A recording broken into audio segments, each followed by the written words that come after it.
sino que en los días de la voz del séptimo ángel, cuando él comience a tocar la trompeta, el misterio de Dios será consumado, como él lo anunció a sus siervos los profetas. Apocalipsis 17 News es un noticiero dedicado a difundir los misterios de Dios que le fueron revelados al séptimo ángel de la iglesia, el hermano William Branham. Sentimos que la hora está demasiado avanzada y este mensaje debe llegar a las manos suyas para prepararnos para la inminente venida del Señor. Esperamos que ustedes disfruten de la siguiente emisión.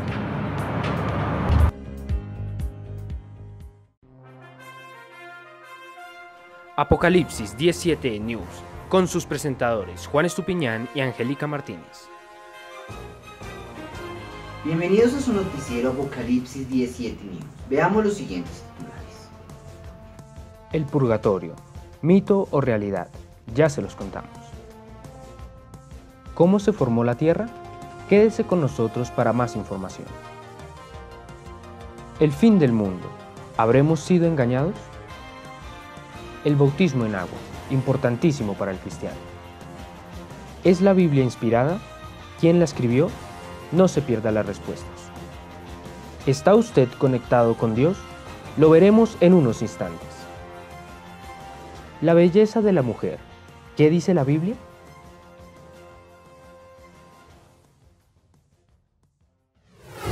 El purgatorio es una doctrina católica romana que se ha infundido en la gente. ¿Pero será del todo cierto? ¿Hay algo detrás de esto? ¿O tal vez es un invento? Nuestras compañeras Kelly y Tatiana Rodríguez nos mostrarán todo con respecto a este lugar.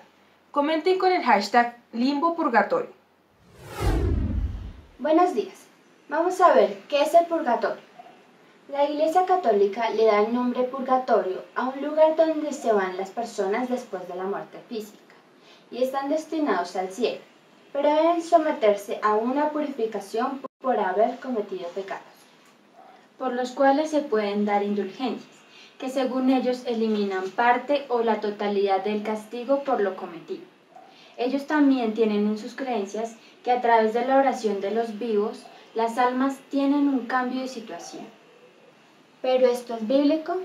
Bueno, en primer lugar, en la Biblia no existe la palabra purgatorio o algo parecido.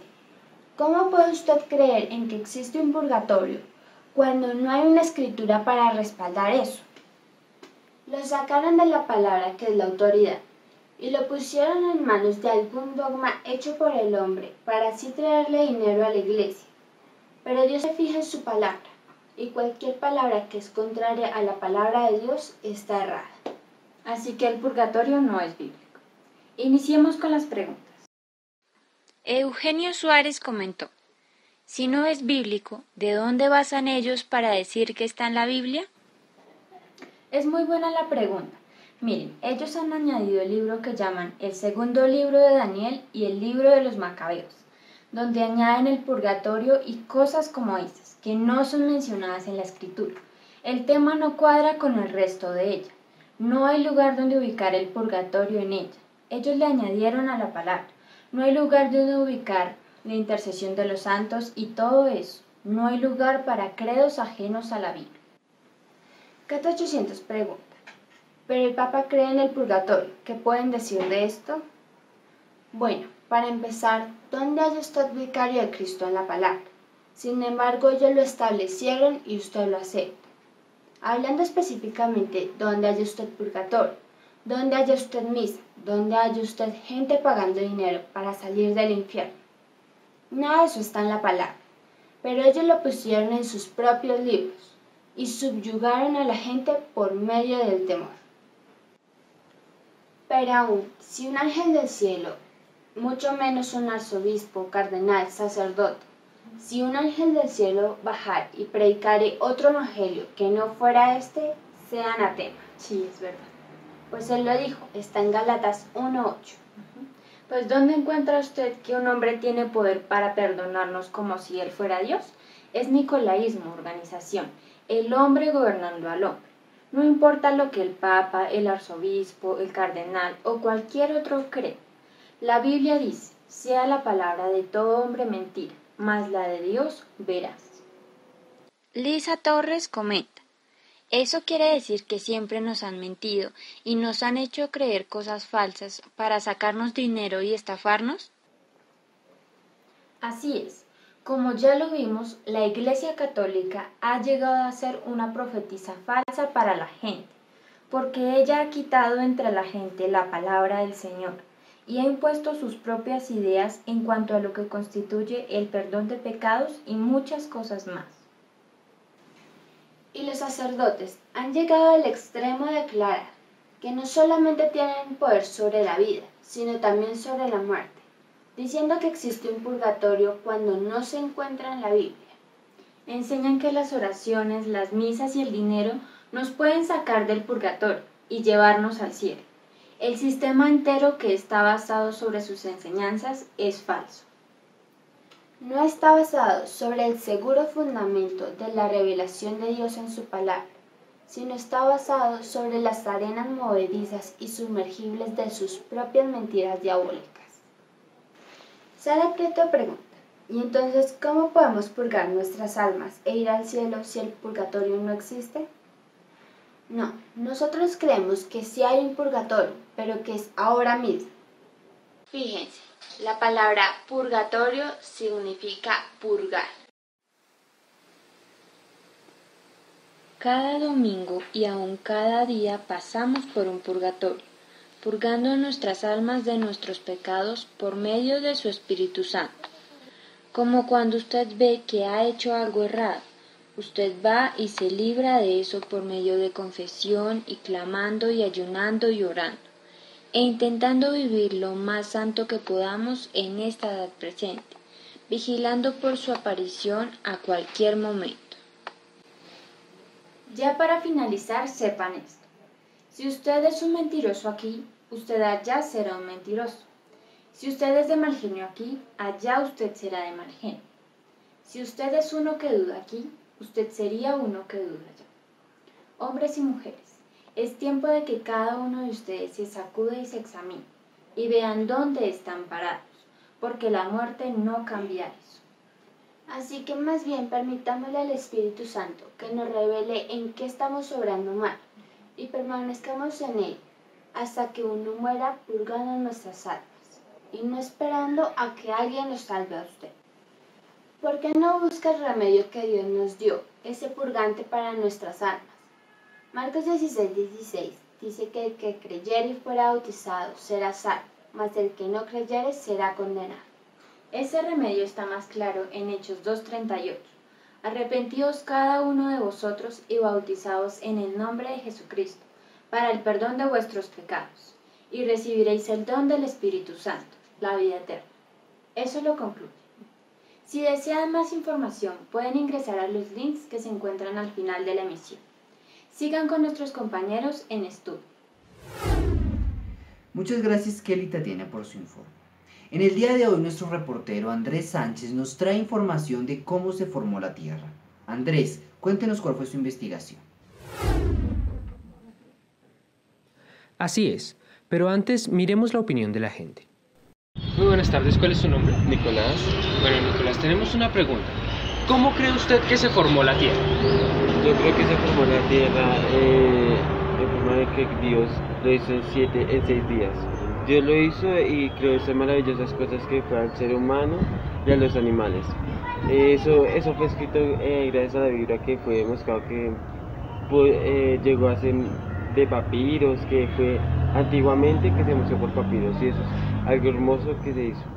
Bueno, la tierra se formó pues Jehová Dios fue el que la hizo y por medio de su palabra fue creada.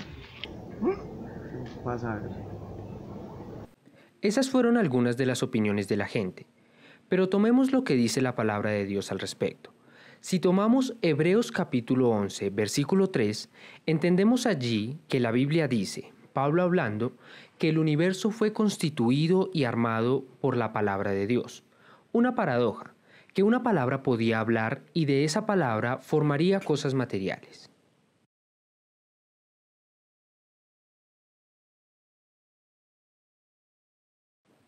Cosas que vemos son la palabra hablada de Dios. La tierra es la palabra de Dios. Los árboles son una palabra de Dios. Regresemos a 100 millones de años antes de que aún existiera una estrella, una luna o algo en el mundo. Hubo un tiempo en que no había nada aquí. Todo era eternidad, y esa eternidad era Dios. Él estaba aquí en el principio. Y Dios empieza a pensar las cosas que Él va a crear. Fíjense en esto, qué hermoso. Ahora, en el principio encontramos eso. Las tinieblas estaban sobre la tierra y el Espíritu de Dios se movía sobre las aguas. Y dijo, sea la luz, y fue la luz. Y vio Dios que la luz era buena y separó la luz de las tinieblas. Por lo tanto, la palabra de Dios comenzó a separar la luz de las tinieblas desde el principio, permaneciendo así hasta este día.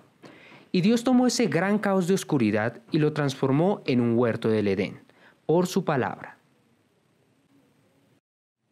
Así que la tierra se formó por el poder de la palabra de Dios. Dios dijo, produzcan las aguas seres vivientes, y ahí están. Produzca la tierra seres vivientes según su género, y así fue. Y en Génesis 1:27 creó Dios al hombre. Y aquí estamos. Todo fue creado por el poder de la palabra de Dios.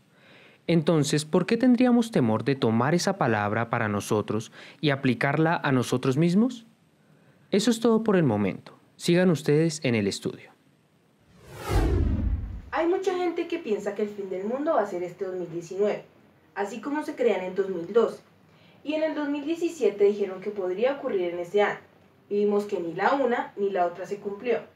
Y han pasado varios años y no hemos visto la llegada del fin del mundo. ¿Por qué pasa esto? Tanto científicamente como proféticamente, pareciera que este asunto del fin del mundo es una mentira total y que nos han engañado en eso. Pero María Zamudio estuvo estudiando a fondo para aclarar y saber si Dios dijo algo en su palabra, y nos mandó la siguiente nota.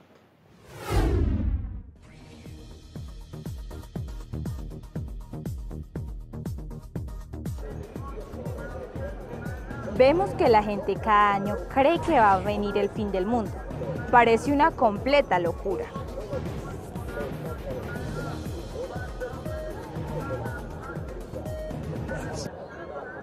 No obstante, en la gente sí hay un cierto temor del fin del mundo. ¿Pero qué dice Dios en su palabra? ¿Será que Dios le podrá revelar a cierta clase de gente un secreto tan importante como este? Miremos qué dijo él.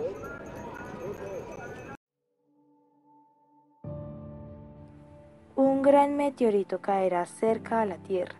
Científicos lo han dicho. Otros dicen que otra guerra nos destruirá a todos. ¿Qué está pasando? ¿Por qué no ha ocurrido?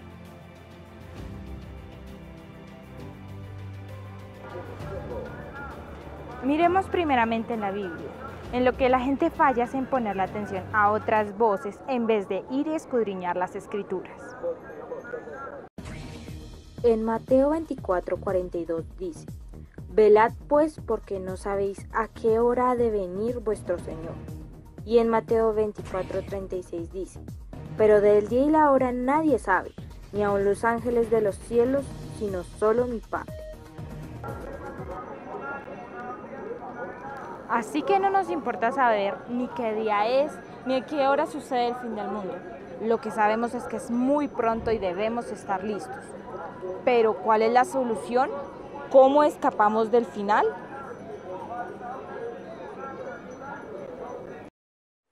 Debemos alistarnos escuchando la voz de Dios para hoy y no rechazarla sino aceptarla. Arrepentirnos de todos nuestros pecados y pedirle el nuevo nacimiento a Dios para que nos haga parte de su iglesia que Él salvará del fin del mundo.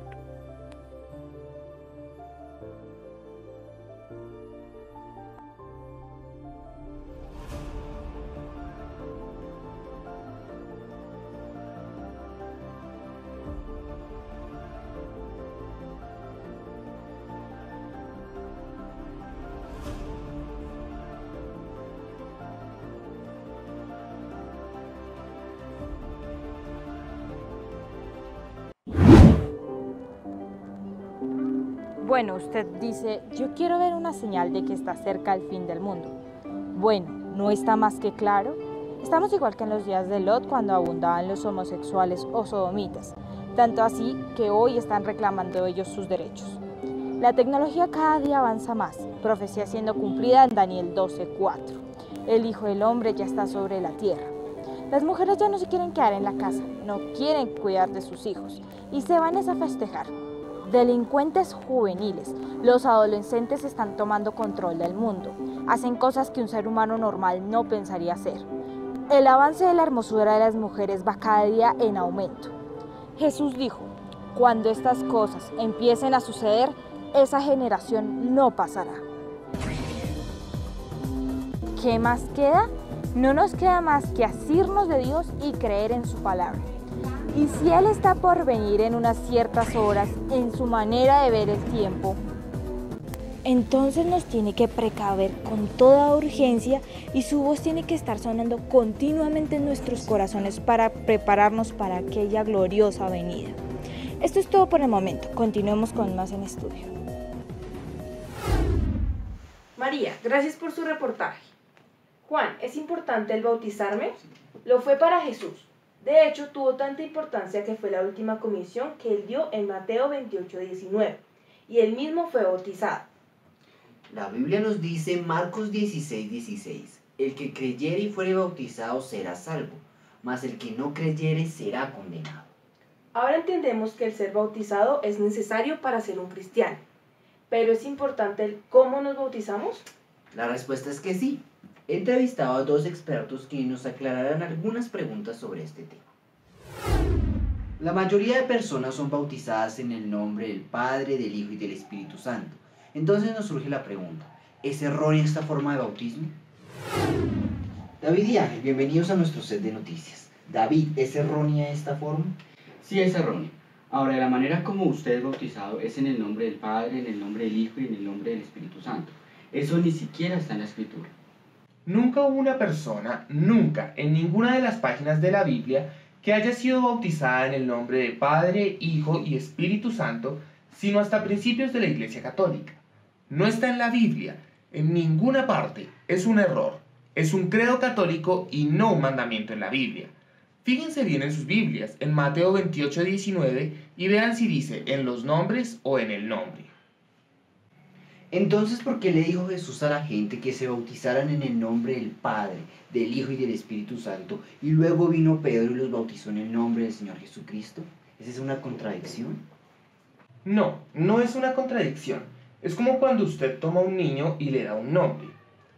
Niño es lo que es, hijo es un título, entonces usted le pone un nombre, Juan José Hernández o lo que fuera. Padre, Hijo y Espíritu Santo son solamente títulos, no son nombres. Por eso es que bautizamos en el nombre del Señor Jesucristo, porque ese es un nombre, no un título, es el nombre de esos títulos. Si Jesús les dijo a sus discípulos, vayan y hagan esto, y ellos fueron e hicieron algo diferente, ¿cómo los iba Dios a bendecir como los bendijo a través de toda la Biblia? Y cuando Dios dice algo, Él tiene que guardar su palabra, Él es soberano. Poco después de recibir el Espíritu Santo, Pedro predicó un sermón sobre la deidad del Señor Jesús, el cual impactó tanto a la gente que ellos preguntaron, ¿qué haremos? Pedro, ahora lleno del Espíritu Santo, respondió, arrepentíos y bautícese cada uno de vosotros en el nombre de Jesucristo, para perdón de vuestros pecados, y recibiréis el don del Espíritu Santo. Porque para vosotros es la promesa, para vuestros hijos, para todos los que están lejos, para cuantos el Señor nuestro Dios llamare. Hechos 2, 38 y 39. Con estas palabras vemos la fórmula para recibir el mismo Espíritu Santo que tuvieron Pedro y los apóstoles en el día de Pentecostés. Esta es la fórmula correcta de bautismo, en el nombre de Jesucristo. He investigado un poco sobre este tema y quería preguntarles, ¿cuáles son entonces las llaves prometidas a Pedro en Mateo 16:19? Las llaves es la revelación de Jesucristo. Sobre esta roca edificaré mi iglesia. Eso fue lo que Jesús le dijo a Pedro. Revelación espiritual. Y yo te digo que tú eres Pedro, y a ti te daré las llaves del reino. Sabiendo que a Pedro le fueron dadas las llaves del reino, ¿cuál fue entonces la revelación que Pedro tuvo para que Jesús edificara la iglesia allí? Jesús preguntó, ¿quién decís vosotros que yo soy? Y Pedro le respondió, tú eres el Cristo, el Hijo del Dios viviente. fue la revelación espiritual de quién era Él. Por eso en el día de Pentecostés, cuando Pedro trajo la palabra, dijo lo que dice en Hechos 2:38, el cual ya mencionamos anteriormente. Él tenía la verdad espiritual revelada. Sobre esta roca de revelación respecto a quién es Jesucristo, Él es Dios completo y manifiesto, bautícese cada uno de vosotros en el nombre de Jesucristo para perdón de los pecados. No sobre un Padre, Hijo y Espíritu Santo. Sobre esta roca edificaré mi iglesia. Una revelación de Jesucristo, que Jesús es Dios. Sí, Él le dijo a Pedro, Pedro, yo te voy a dar las llaves del reino. En otras palabras, del Espíritu Santo. Lo que tú atares en la tierra, yo lo ataré en el cielo. Tengo entendido que estas llaves se perdieron en el concilio de Nicea. ¿Cómo fue? Esta llave se perdió en Apocalipsis 2:13, en el concilio de Nicea, bajo el reinado de Constantino, cuando se unieron la iglesia y el Estado. Pero estas llaves fueron encontradas en Apocalipsis 17, sino que en los días de la voz del séptimo ángel, cuando Él comience a tocar la trompeta, el misterio de Dios se consumará como Él lo anunció a sus siervos los profetas. La iglesia entera está edificada sobre la revelación divina de Dios. No sobre Pedro, no sobre Jesús, sino sobre la revelación de quién es Jesús. Esta es la llave para entrar al reino de los cielos, que es el Espíritu Santo. Otro punto que queremos aclarar es que Juan dijo que él bautizaba con el bautismo de arrepentimiento, no para remisión de pecados. Aún no habían matado el sacrificio, mas el bautismo de Pedro sí fue para remisión de pecados. Por esto mismo fue que Pablo mandó rebautizar a los efesios en el libro de Hechos capítulo 19. Precisamente ellos habían sido bautizados en el bautismo de Juan. Pero cuando Pablo llegó por ahí y les mostró que aquel profeta había muerto y que Jesús había venido y había ofrecido su vida como sacrificio por el pecado y que ahora el Espíritu Santo había descendido para entrar en y llenar a todo verdadero creyente en Jesús el Mesías. Cuando oyeron esto, fueron bautizados en el nombre del Señor Jesús. Cuando Pablo impuso sus manos sobre ellos, todos fueron llenos con el Espíritu Santo. Ya para despedirnos, quisiera decirle esto a los que nos están viendo. Yo creo que Dios le dio el Espíritu Santo a aquellos antes de ser bautizados. Pero cuando Pedro dijo que fueran bautizados, ellos fueron y lo hicieron. Sí, ahora ustedes saben lo que es correcto. Y si ustedes rehúsan caminar en la luz, cuando la luz ha sido traída, entonces ustedes se irán a oscuridad. Bueno, muchas gracias por su tiempo, que Dios les bendiga. ¿Es en verdad la Biblia inspirada? ¿O es solo un compendio de viejas fábulas y poemas judíos? En el siguiente informe de Lorena Bustamante se lo ampliamos. ¿Cómo podremos saber que la Biblia fue inspirada? Es un texto antiguo muy conocido que muchos de sus pastores han usado durante mucho tiempo. Ha sido usado desde que fue escrito y ha sido leído por hombres, sacerdotes y demás. Pero una cosa en cuanto a esta Biblia es que nunca envejece por cuanto es Dios. La Biblia fue escrita desde Moisés hasta la muerte de Juan en la isla de Patmos. Fue escrita por 40 autores diferentes durante un espacio de 1600 años aparte y en diferentes tiempos. Uno ni siquiera conocía al otro. Ellos nunca la tuvieron como la palabra. Pero cuando la escribieron y se entendió que eran profetas, entonces cuando juntaron sus profecías, cada una de ellas se encajó la una con la otra. Y esto es porque está inspirada. Es Dios en forma de letra. Son los atributos de Dios hablando y puestos en papel. Y no hay ni un solo error en todos los 66 libros. Vean lo que dice en 2 de Timoteo 3:16. Toda la escritura es inspirada por Dios y útil para enseñar y redarguir y corregir e instruir en justicia. Ahora, preguntémosle a algunas personas si creen que la Biblia fue inspirada o no y quién la escribió. Buenas tardes. Muy buenas tardes. ¿Usted cree que la Biblia es inspirada o no? Por supuesto que sí. Es inspirada por Dios. ¿Quién cree que la escribió?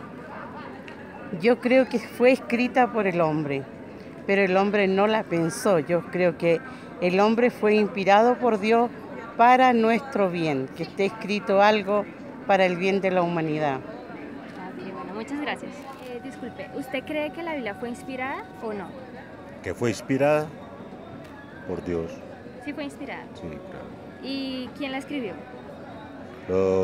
Según lo que dice la historia, es que lo encontraron los profetas. La Biblia más que todo la escribieron fue después de que habían realizado los milagros que ha hecho Jesús cuando vino al mundo, ¿quién la escribió? hecho hombre. Los profetas. ¿Los profetas? Los profetas. Así que toda escritura está escrita por inspiración. Jesús dijo, cielos y tierra pasarían, pero mi palabra no pasaría. Jesús dijo que toda escritura tiene que cumplirse. Así que el libro no es un libro de los escritos del hombre, es el libro de los escritos de Dios. Ahora, hemos procurado decirles que la Biblia es la palabra de Dios, escrita por Dios mismo a través de los labios e instrumentalidad de los hombres. Dios mismo puede escribir, Dios puede hablar, Dios puede hacer lo que Él quiera, pero Él escogió al hombre para hacerlo porque los hombres que la escribieron son parte de Dios. Los hombres en su propio pensamiento humano ni siquiera sabían lo que estaban escribiendo. Pudiera ser que no estaban de acuerdo con ella, pero la escribieron. Dios movió las manos de ellos, movió los ojos de ellos en las visiones. Ellos no podían decir nada excepto lo que estaban mirando. No podían hablar nada, porque Él tenía completo control de lengua, dedo y todo órgano en el cuerpo estaba en total movimiento con Dios. Con razón la Biblia dice que ellos eran dioses, porque eran parte de Dios. Y tenga algo claro, la táctica del diablo es procurar siempre que la gente descrea la palabra de Dios. Escuchen ustedes, cuando ustedes creen una sola palabra de la Biblia escrita por Dios, ustedes quedan desarmados. Esto es un reporte de Lorena Bustamante para el noticiero Apocalipsis 17 News. Sigan ustedes con más noticias. Gracias Lorena por su reportaje. Todo el mundo habla de Dios y de la Biblia, pero no sabemos si estamos conectados a Dios o no. Para saberlo, Santiago Zamora nos ha preparado la siguiente nota. Así es. Para saber cómo conectarnos a Dios o aún si podemos conectarnos con Dios, miremos si la humanidad alguna vez se pudo conectar con Dios. Y sí, en el principio, el primer hombre y la primera mujer en el huerto del Edén estaban en perfecta armonía con Dios, tanto así que Dios podía bajar a cualquier hora que deseaba y hablar de labio a oído con Adán y Eva. Aún fueron uno con Dios, pero por causa de que desobedecieron la voz de Dios, ellos fueron separados de esa unidad. Luego Jesús, el Ser Inmaculado, vino para restaurar la unidad entre Dios y el hombre. Él cortó todos los obstáculos de los seres humanos para que se pudieran conectar como en el huerto del Edén. La humanidad volvió a tener conexión con Dios por medio del sacrificio de nuestro Señor Jesucristo. Hasta 120 personas recibieron su espíritu en Pentecostés, pero luego por medio de concilios, enredos y el tiempo que pasó se perdió esa conexión. Por eso Dios tuvo que enviar al séptimo ángel con su voz para que nos diera la forma de otra vez conectarnos a Él. Dios ha tratado de hacer todo para restaurar eso, y la única manera en que podía restaurarlo era volver a tratar con un individuo, como en el principio. Así es hoy, a nivel de individuo, no es a nivel de denominación, no de organización, no con algún grupo de personas, sino que a nivel del individuo. Era para restablecer la unidad entre Dios y el hombre. Para esto Dios mandó al Espíritu Santo. Y el Espíritu Santo es Dios mismo. Él es quien hará la unidad entre Dios y el hombre. Pero primero se necesita seguir su plan, el cual es Hechos 2:38. Arrepentíos y bautícese cada uno de vosotros en el nombre de Jesucristo para perdón de vuestros pecados, y recibiréis el don del Espíritu Santo. En Marcos 16:16 dice: el que creyere y fuere bautizado será salvo, mas el que no creyere será condenado. Vemos que no solo basta con ser bautizados, se necesita creer y obedecer. Ese es el plan de Dios y es muy importante para estar conectados a Él, oír su voz. Este fue un informe de Santiago Zamora para Apocalipsis 17 News. Angélica la vi en el reinado de Cartagena. ¿Qué estaba haciendo por allá? Sí, Juan, se habla mucho sobre eso. Fue a Cartagena y preparé el siguiente informe.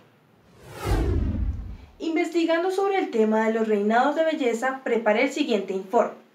Todos hemos escuchado sobre los reinados de belleza. Es un certamen que ha sido celebrado aquí en Cartagena de Indias desde 1934 para entretenimiento. Pero, ¿qué dice Dios en su palabra con respecto a la belleza de la mujer? Veamos. Años atrás, muy rara vez se hallaba una mujer hermosa, pero hoy en día no se ve nada sino mujeres hermosas. Es porque han llegado al punto de cortarse el cabello y el maquillaje y toda clase de ropa sexual y cosas. Se pueden presentar en tal forma. Muchas veces sucede que la misma cosa que esta Biblia llama inmoral, el mundo de hoy la llama virtud. Cuando toman a las jóvenes y les quitan la ropa y las sacan a pasear a la calle con pantaloncitos cortos y pantalones y cosas. Y ellas piensan que eso es virtud, el hecho de que la jovencita puede desplegar su carne femenina. Cuando la Biblia dice que es pecado, horrible, pero el mundo lo llama virtud. Miren a nuestras hermanas, uno podría pararlas acá en un concurso mundial junto a algunas de estas como Gabriela Tafur, o algunas de estas que se desvisten y todo por acá en Cartagena, y perderían por 1.000.000 de millas, pero sus nombres no están en el libro de la fama, están en el libro de la vida. ¿Ven? Cierto, un espíritu manso y humilde es un gran tesoro para Dios. Si nosotros las mujeres queremos vernos bonitas, tomemos 1 Timoteo 2:9, que es ataviarse con ropa decorosa, con un espíritu como Cristo, humildes, sujetas a sus esposos. Y eso es todo. Así es como debemos adornarnos, la vida que uno vive. El diablo toma a estas mujeres y las embellece, las desviste, las pone allá afuera para probarlos a ustedes hombres. Volteen su rostro, sean hijos de Dios. Mujeres, vístanse como hijas de Dios, no sean responsables por adulterio allá en aquel día. Desde Cartagena de Indias informó Angélica Martínez. Hemos llegado al final de esta emisión de su noticiero Apocalipsis 17 Niños. Les recordamos que estos reportajes están basados en los sermones grabados en cintas del 7º año, el hermano William Marion Branham. Para mayor información visite los enlaces que aparecen en pantalla. Dios los bendiga y hasta la próxima.